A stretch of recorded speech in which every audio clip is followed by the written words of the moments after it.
Good morning, yeah. Can you hear me? Everybody good? All right, so as she said, my name is Raevyn Ferguson. I spelled it a little bit differently. It's Raevyn. So, you know how many times I've had my name spelled wrong. So why am I here? I did not know that it would be an award. I didn't come here for an award. I wasn't forced to come here. I came because I felt that our community, specifically the young black community in St. Louis, is having an issue, especially young females. When I was in middle school, I was in middle school at Marriott Institute Country Day School. It is a private school in Ladue. I didn't belong. They let me know that I was not supposed to be there. And one of my little sisters, Zaire, she is attending there now. I hope I was a good enough influence on you so that you can be where you need to be. But in my CDS, I started when I was in first grade, and it was not made for young black girls to understand their importance and their self-worth. I was there. I did well. I was a high reading level, but every time I never felt like who I was. I had to change myself. I started code switching. Who knows what code switching means? Anybody? So for those of you who don't know what code switching is, you know how you be talking to your friends. You be like, "Hey, what's up, girl? We cool, we cool." And then you go to your teachers, be like, "Hi, how are you? My name is Raevyn Ferguson. Have a great morning." That's code switching. I had to do it all the time. I lived originally we lived on Lord in Castle Point, and then we moved to North County, and it was kind of hard adjusting to that environment because I never felt like it was okay for me to speak how I spoke, to stand how I did, and to just be who I was. So I changed myself. And it wasn't okay. I didn't know it at the point in time. But I was not who I needed to be for my community growing up. I was not a black girl who stood out and spoke out. I just was a girl going to school. And the reason I'm here is to share my entire story so that you know that there is nothing that you need to do to not be who you are for other people to like you or for other people to accept you. Because what you need to do, as we talked about earlier, you need to accept yourself, because no one's going to accept you if you don't accept yourself.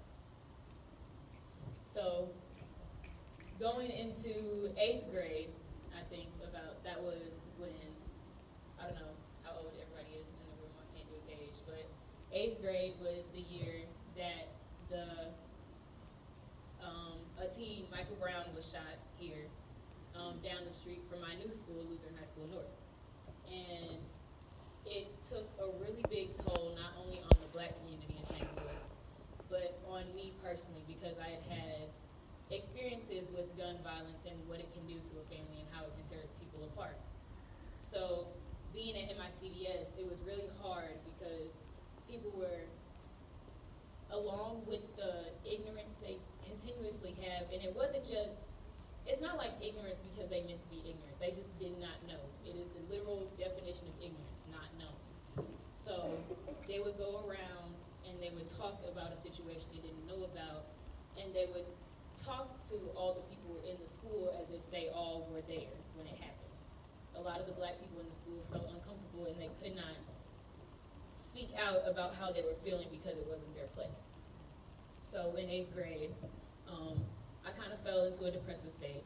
I really didn't know how to speak, how to use my voice, what to do, and I just felt like there was nothing that I could say or nothing that I could do to change my situation. And then I had met Miss Tracy, it was a while ago. I was really young. How old was I? Really young. Super young. All right. Middle school for sure. It was definitely middle school. She had introduced me. No, I had actually been introduced to SistaKeeper when I was in about 3rd grade because my older sister was in it. And it was cool, but with all the things I was doing back in 3rd grade, I played select soccer. I was a competitive dancer at Best Talent Center. I was still trying to adjust to a new school. So I was like, I don't have time for this. I can't do this, but maybe next time. And so I got to 8th grade, and I found that I needed to revisit someone who could help me understand what being a black female in St. Louis means. So I went to Miss Tracy and we started talking and we were getting closer and connected and we were just throwing out words. We were just talking and she was like, "Do you write?" And I was like, "I mean, I write papers, like I do essays in school." And then she was like, "No, do you write?" And I was like, "What is that supposed to mean?" Like, yeah, I can write my name. I'm looking, like, what do you want me to do? And she was like, "What do you have to say?" And I think that question really got me because there was so much that I wanted to say that I had never said before. So the first time I put pen to a paper, it was just like, what's it called? Word vomit. Like, there was a lot going on.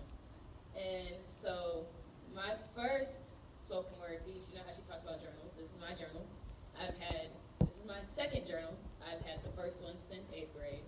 And I got this one because I filled that one up. I got this one in the middle of 9th grade. And there's a spoken word that I did a really long time ago.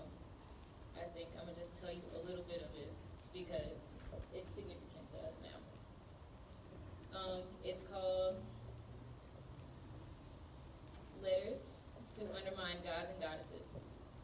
And the first part, I'm gonna just read a short part, but I said, "I'm sick and tired of being sick and tired."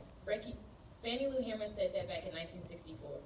I'm standing right here saying I'm sick and tired of being sick and tired of being sick and tired of us not understanding our place in society. Understanding that the upstanding African American is no longer by law to be a slave to another man or to disembody themselves from society. But I did not come to express disappointment, but to inspire. Let me clarify, you see, long ago, before anyone worried about the artificial problems we suffer, there were kings and queens roaming this earth. It is their blood that flows through my veins and her veins. We were not brought on this earth to be thugs and stereotypes. We were born to be kings and queens. We were not born into physical slavery, yet we are now once again trapped and shackled, but not to man, to the mind. And that was just a little part. Nice. But the real reason I'm up here is to talk about the importance of being a keeper, especially to yourself. And I want to talk about self-love. So back to middle school, I started experiencing the long hair phase. My hair has always been really thick and really coarse, but I was always natural and I never had a problem with it. And it wasn't until I got to middle school where other people started coming in and wearing long hair and extensions and started wearing weave, and I was like, there's something wrong with my hair. And so I used to try to flat iron it all the time. I would try to make it look as straight as possible, and eventually a lot of my hair started to break and fall out. So I went through, that also went into my depression because I no longer felt beautiful with myself. I always felt as if I had to be beautiful to somebody else's standards. And going back and looking at it now, I think it's really hard it was really hard just to accept myself. You see my hair is flat iron now. I had to be cute for today. You know, I usually would have been up here in some ripped jeans or a sweatshirt or something because, like she said, I'm a basketball player. That's just what I do. I would have had my Timbs on. I'm known for wearing Timbs. But I decided that today I wanted to look as good as I felt. Because when you look good, you feel good, and you do good. And so when I got to high school, I got through 9th grade. It was cool. It was whatever. It was high school. And then I got to 10th grade, and that's when the presidential election happened for President Trump. And excuse my mouth, but in Mary Institute Country Day School, the day after, all hell broke loose. I had never seen, and we went to, for state, my freshman year, we had gone down to a place where the city's population had about 0.2% of black people, and none of them were in the stands that day. They were probably busy or something. So I have been in situations like that, but around people that I have known for most of my life because I went there since I was 6 years old, and just seeing how they were disconnected from me. Like, I had been over these people's house early, like later on though, because earlier on I wasn't allowed to play with something. But just seeing the hats and the words that they said, it was like a slap in the face. And it felt like I was suffocating and no one could really hear me. That was the point I really just could not, like I was not physically suffocating, but like I felt like anything I said or did was mute, like I was on a mute button. And so I decided, I talked to my mom, I talked to Miss Tracy, I talked to some other people, and I had said for myself, I can't do this anymore. And I want to stop again because a lot of people will tell you in your life that there are things that you have to fight through. But one thing that you need to understand is that there are some things, there are some struggles that no one else can tell you is not enough for you. Some struggles will be too much, and you have to be able to speak up and tell them that. Because at this point, my struggle had become too much. And I had almost been to a point where I didn't want to be here anymore. I felt like my existence was irrelevant, and I did not want to be here anymore. And there was a time where I had almost taken action on that, and that where it became a real problem. So, the middle of my sophomore year, I transferred to Lutheran High School North. And for those of you that don't know, it is a predominantly black institution. But that's not the only reason I went. I decided to attend Lutheran North because at my time at MICDS, I had lost my faith. I'm a really big believer in God and all that He will do and all that He does now. And I felt like being at MICDS, I was so focused and in the mindset of being this perfect black girl that doesn't say anything and can just be in their environment and succeed but not excel. I was succeeding, but I wasn't excelling. And so I went to Lutheran North because I felt that I could excel in being who I was, and I could spread my faith, and I could have these conversations, and I could put my education I can integrate my faith into my education. So that's the reason I went to Lutheran North. I am now on the praise dance team in gospel choir. We have a Black History Month council, which I was not in. I'm a co-huddle leader of FCA at my school, and it was a revelation for me because I had never been around, because MICDS is a non-secular school. It's one of the 2 private schools in St. Louis that are not based on a faith.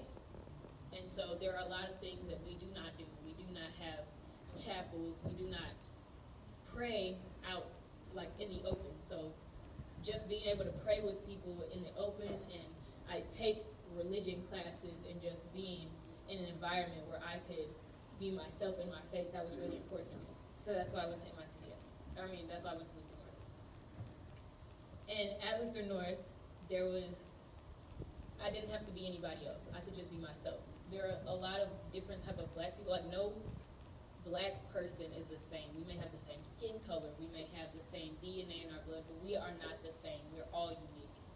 And I think being at Lutheran North allowed me to express that uniqueness. So, going back to the point, why be a keeper to yourself? I just want to ask you a question. So, who else will? Who else will? If you're not going to be a keeper to yourself, then what is the point of somebody else coming to you and keeping you if you do not feel like you should be a keeper to yourself? That's the first question I had to ask myself. Because when I got to Lutheran North, no one was going to baby me anymore. I felt at MICDS, I felt secure, I felt safe with the black people I was with. But now that all of us were black, we're all fending for stuff and we're all going through stuff that's not, it's unique, but it's not too far off. And so us all having stuff to deal with, like someone that I know when I first got there, their mother was fighting through cancer. I didn't know that because I was so in my head about, oh, I'm the new girl, and I feel that people should be accepting me. It's not about me anymore. So I needed to learn that other people were not going to learn my struggles and be with me and fight with me if I didn't fight for myself.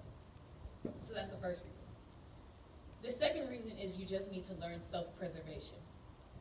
Like I said, when I was in 8th grade, when I had first been diagnosed with depression and anxiety, it was really hard for me. I didn't know what was going on. I couldn't work through it. And so I had gone and did something really drastic because I felt like there was no longer a reason for me to be here if I was just taking up space and oxygen.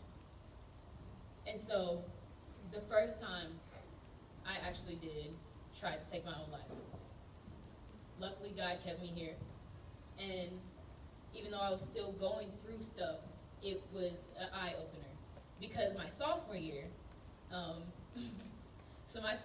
there was a day, it was a Friday. I had 3 tests that day, and I had woke up that day at 6:30 to get to school. No, I woke up at 5 to get to school at 6:30, so I could talk to teachers about these tests I was about to take. But the other big thing, which you may learn in high school, I don't know how y'all football team is going to be, but it was a Luther North versus Trinity Catholic game. And that was one of the biggest games of the year to us.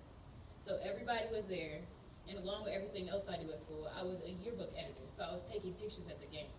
And at the time, I had a boyfriend, and after the game, we had went out to eat.